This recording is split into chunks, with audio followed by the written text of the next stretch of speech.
G'day, Yosti from Iron Edge here. Today we're going to check out Iron Edge's new addition to its 41-inch power band family, the pink tiny band. Now the pink tiny band is about half the thickness of your yellow. Now the yellow power band was originally the lightest band that you could get, but now the pink takes its place for the lightest in the power band range. So you might not be able to see from here, but it's about half the thickness of your yellow, so quite substantially smaller. The loading is from 5 pounds all the way up to 25 pounds for the resistance load. So it's great for all your rehab style exercises. So if we're working with external rotation, for example, or if we tie on, we can work internal rotation. So basically we can take muscles through resisted ranges of motion without overloading them. So if we're rebuilding or coming back from injury, this can be a really handy band without overloading yourself. So this is also good for warm-ups, for example. So we can start out stretching through the shoulders, for example. Even the yellow,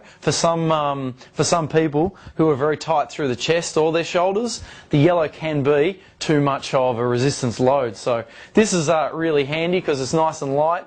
So you can hold that midpoint and get a good stretch through the chest, for example. We can also go up nice and high and start to get into the lats and the shoulders as well. So once again, good for not overloading. We can start out with retractions, do a few sets of those and then flip over and do push-up and pressing style movements as well. This is also good for those that have instability issues through the hips or have hip problems. We can work with things like X-walks, for example.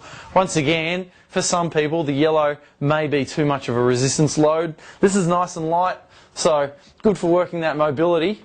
Working through your abductors, for example, without overloading them. So, also for those that are looking for, to extend out their chins and dips, for example, we can use this to help assist us. So I can tie this on and add a very, very light resistance to my chins or my dips, for example. Or if I just want to add a little bit of difficulty, I can tie a heavy kettlebell around this end, loop this over like so, and then perform my chins that way. So this being tied to the floor and trying to hold me back can add just a little bit of resistance just to help increase my strength in those, just to make things a little bit harder without making things too much harder. So it can be a very handy resistance, the nice light one. I know some people are probably thinking, well, it's probably too light to be of use, but it just depends on the application and what you're actually trying to achieve. So for more information on the tiny pink band, don't forget to check out ironedge.com.